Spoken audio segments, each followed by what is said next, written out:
کدام روز؟ او روزی که الله تبارک و تعالی در آیات دیگه قرآن کریم میگه که همه مخلوقات را وقتی هلاک میکنه باز پرسان میکنه لمن الملک اليوم، پادشاهی از آن کیست؟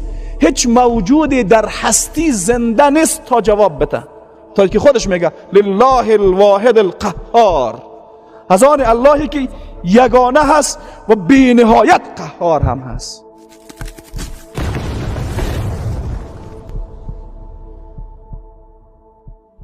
بلا فاصله انسان مسلمان بعد از یادآوری عظمت الله تبارک و تعالی پس دوباره به رحمتش متوجه میشه. الرحمن الرحیم.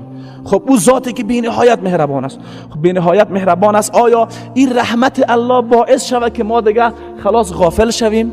نه، پس یادآوری میکنه به چی؟ مالک یوم الدین، پادشاه روز جزا هست. متوجه باش درست از ایزاد بسیار مهربان است و بالای تو بسیار احسان کرده، اما کسی است که تو را رها نکرده، تو را بر حال خودت واگذار نکرده. تو فکر نکن دیگه خوبی الله خیلی مهربان است، من هر چی کردم خیره. نه، متوجه باش که یک روزی به نام روز جزا هم وجود داره. روز جزا به معنای پاداش و عوض. یک روزی هست که تو حتما پاداش تک تک اعمالت را باید در مقابل از او استاد شوی و باید بیتی و در اونموت یک روزی اینمی ذات با اینمی مهربانی و عطوفت که داره مالکش است. کدام روز؟ او روزی که الله تبارک و تعالی در آیات دیگه قرآن کریم میگه که همه مخلوقات را وقتی هلاک میکنه باز پرسان میکنه لمن الملک اليوم، پادشاهی از آن کیست؟ هیچ موجودی در هستی زنده نیست تا جواب بده، تا که خودش میگه لله الواحد القهار، از آن اللهی که یگانه هست و بی نهایت قهار هم هست. در اینجا در قلب انسانی پس دوباره همون ترس و لرزه‌ای که انسان را باید اصلاح بکنه بیدار میشه. فکر نکن این ذات بسیار مهربان هست تو را رها کرده، هر کفر و فساد و فحشا و بدبختی که در زندگی انجام میدی رهایت میکنه. نه، روزی است که از تک تک اعمالت محاسبه میکنه. مالک یوم الدین زنده کننده این مفهوم باید در قلب بنده باشه که وقتی میگه مالک یوم الدین، او روزی که الله تبارک و تعالی از ذره ذره اعمالت حساب میگیره. فمن یعمل مثقال ذره خیرا یره و من یعمل مثقال ذره شرا یره. از پیش الله فرار کردن نمیتونی، از هیچ جا رفتن نمیتونی، گریختن نمیتونی، غافل شدن نمیتونی. از الله تو غافل نیست، فراموشت نمیکنه، در مقابلش قرار میگیری. پس این رحمت و عطوفت پروردگار تو را نباید از این نکته غافل بکنه. به همین خاطر بلافاصله یادآوری میشه مالک یوم الدین. خیلی مفهوم بسیار بزرگ و وسیع در این کلمه داخل هست. کسی که در او روز سخن گفته نمیتونه. لا یتکلمون الا من اذن له الرحمن. جبریل به عنوان بزرگترین مخلوقات در جمع ملائکه ها نمیتونه سخن بگه. پیامبران الهی نمیتونن سخن بگن. در این مت یک روزی تو در مقابل پروردگارت قرار میگیری و از ذره ذره اعمالت باید محاسبه بدی. این مفهوم در حین گفتن مالک یوم الدین در قلب بنده باید بیدار باشه. روزی که انسان نمیتونه ازش فرار بکنه، نتیجهش بسیار خطرناک است، خیلی خطرناک است.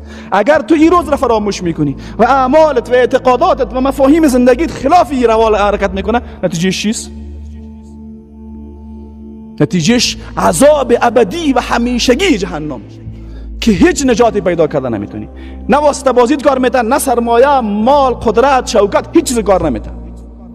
یوم لا ینفع مال ولا بنون الا من اتى الله بقلب سلیم. هیچ چیزی به دردت نمیخوره بجز اینکه قلب سالم در مقابل پروردگارت صاف شده باشی. روزی که از تک تک اعمالت محاسبه باید بدی. پیامبران اگر پدرت هم باشه، پدرت اگر پیامبر باشه، تو را شفاعت کرده نمیتونه. چرا؟ ولا یشفعون الا لمن ارتضى. به خاطر که الله اصلا اجازه شفاعت را بر کس نمیده مگر اینکه الله ازش راضی باشه. من ذا الذی یشفع عنده الا باذنه. کسی اذن شفاعت در مقابل الله را نداره. هیچ کسی. پدرت را ببینی در جهنم میسوزه، پیامبر باشی نمیتونی برش چیز بگی. حتی اجازه داده نمیشه که برش دعا بکنی. او حدیث بارها شنیده باشین. رسول الله صلی الله علیه و سلم میگه من از الله متعال اجازه خواستم که به من اجازه بده به پدر خود دعا بکنم. پیامبر بر من اجازه نداد. به پدر و مادرش از وجودشان شده، از وجودشان خلق شده، الله اجازه نمیده برش دعا استغفار طلب بکنه. چرا؟ چون مشرک است و الله اجازه نمیده برای مشرک دعا کرده شود. حتی خیلی خطرناک است. و ما شما همین مفهوم را یادآوری میکنیم. مالک یوم الدین. در اینجا دوباره ترس در وجود انسان جا میگیره و انسان در حالت عجیب قرار میگیره. به چی نیاز داره؟ دوباره به کمک همین ذات نیاز داره.